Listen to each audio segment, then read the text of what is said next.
नमस्कार, आप सभी का स्वागत है चैनल पर। तो आज हम लोग एक नया टॉपिक शुरू करने वाले हैं, रेक्टिफायर। चलिए शुरू करते हैं। एसी को डीसी में बदलने के फिनोमेना को कहते हैं रेक्टिफिकेशन, और जो डिवाइस इस्तेमाल होती है रेक्टिफिकेशन के लिए उसको कहते हैं रेक्टिफायर। तो मेनली 3 तरह के रेक्टिफायर होते हैं: half wave rectifier, full wave rectifier, bridge rectifier.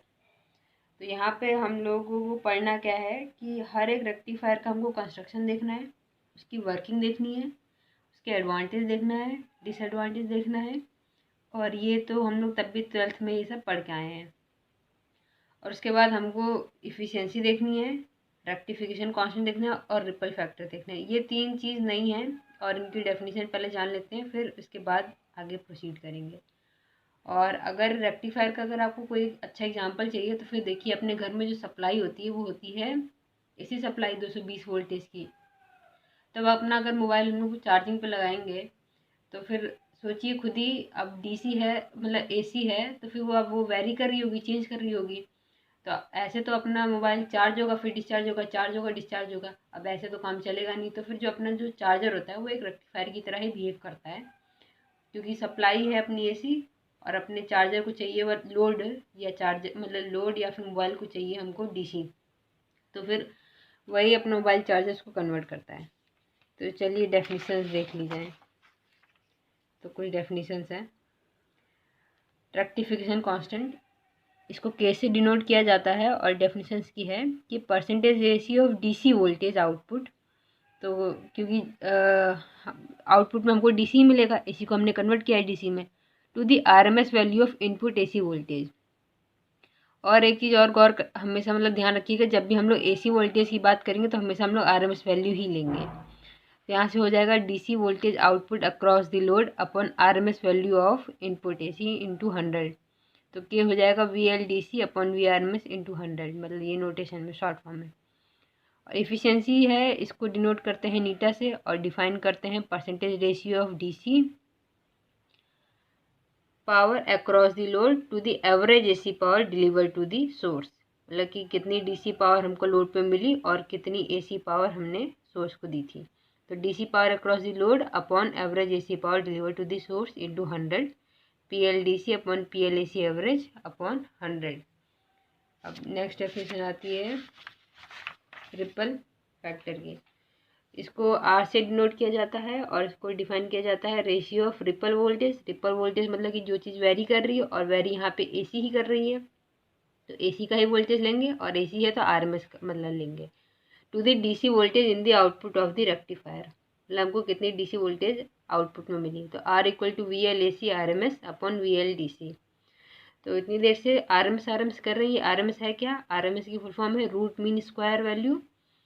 And अब देखिए डीसी में क्या होता है, जिसका जैसे आप ग्राफ देख सकते हैं कि इसमें 10 वोल्टेज अगर है तो ये कांस्टेंट है, चेंज नहीं कर रहा है।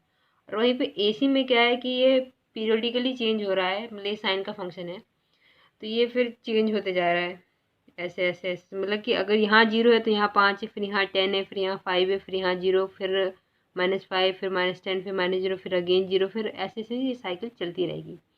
तो इसमें वोल्टेज वेरी करता है। तो अगर हमको झटका लगेगा तो हमको डीसी में झटका ज़्यादा लगेगा, क्योंकि उसमें वैल्यू है कांस्टेंट, तो हमको झटका लग ही रहा है। और वहीं एसी में क्या है, वेरी कर रहा है, मतलब कभी हमको 10 लगा, फिर 5 लगा, फिर 0 लगा, तो हमको इसमें झटका कम लगेगा। तो मतलब अगर डीसी से आपको लगता है तो फिर आपकी जान जा सकती है, एसी में तो आप शायद बच जाएँ। चलिए अब ये हो गया। अब थोड़ा आप जान लेते हैं, थोड़ा और कंसेप्ट जान लेते हैं आरएमएस का। तो जब भी हम लोग डीसी की बात करेंगे, डीसी, तो डीसी में हम लोग हमेशा बात करेंगे वोल्टेज की।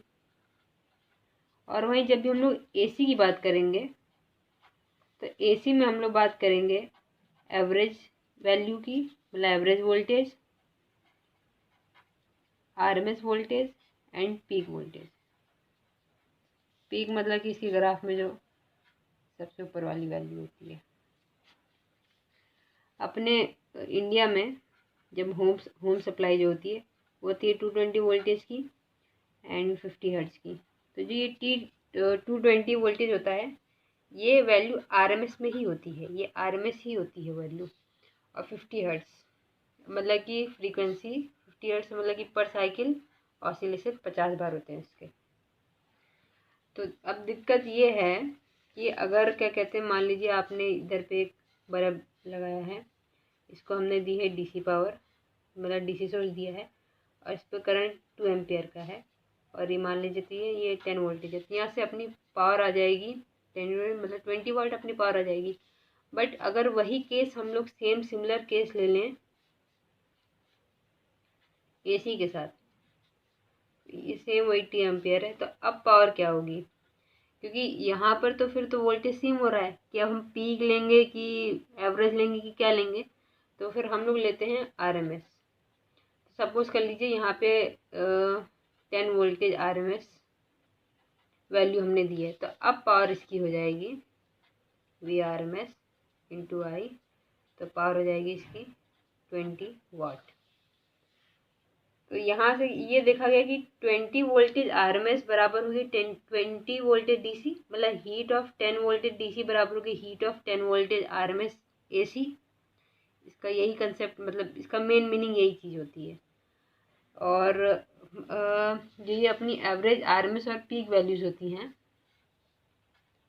एवरेज पीक और एवरेज पीक आरएमएस वैल्यू, ये क्या कहते हैं, अब वेव फंक्शन पे डिपेंड करती है, मतलब इनकी वैल्यू उन पे ही डिपेंड करती है। मतलब कि साइन वेव के लिए इसकी वैल्यू कुछ और होगी, स्क्वायर वेव के लिए कुछ और होगी, ट्रायंगुलर वेव के लिए कुछ और होगी, सबके लिए अलग होगी। तो मैं सिर्फ साइन के लिए बता देती हूँ, मतलब कि ये सिर्फ साइन वेव पे ही एप्लीकेबल है। साइन में वी आर एम एस होता है 0.7071 इंटू वी मैक्स। गौर करिएगा, ये और सिर्फ साइन के लिए ही है। अब इसके बाद और एक चीज़ और, अगर जब भी हम लोग कंडक्टर की बात करेंगे तो कंडक्टर में हम लोग आरएमएस वैल्यू को प्रेफर करेंगे और इंसुलेटर में पीक वैल्यू को। ये थोड़ा एक नोट करने की चीज़ थी। अब हल्का सा थोड़ा सा जान लेते हैं फेज एंड न्यूट्रल के बारे में। अपने घर में जब भी वायरिंग आती है तो 3 वायरिंग आती है, एक फेज होती है, एक न्यूट्रल होती है, एक अर्थिंग होती है। तो फेज वायरिंग को हम लोग लाइव वायर भी बोलते हैं,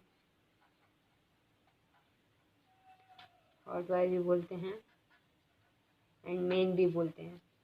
और न्यूट्रल को हम लोग कोल्ड बोलते हैं। तो फिर अब देखिए फेज में क्या होता है, असल में करंट जा रही होती है, फ्लो ऑफ करंट। और न्यूट्रल, इसमें रिटर्निंग ऑफ करंट होती है, करंट रिटर्न करें, मतलब करंट जा रही तो कहीं से करंट आनी चाहिए। और अर्थ, ये सेफ्टी पर्पस के लिए लगाई जाती है। जैसे फेज से अगर कोई करंट फ्लो हो रहा है और मान लीजिए कि लीकेज हो गया, तो अब वो न्यूट्रल से रिटर्न नहीं हो सकता।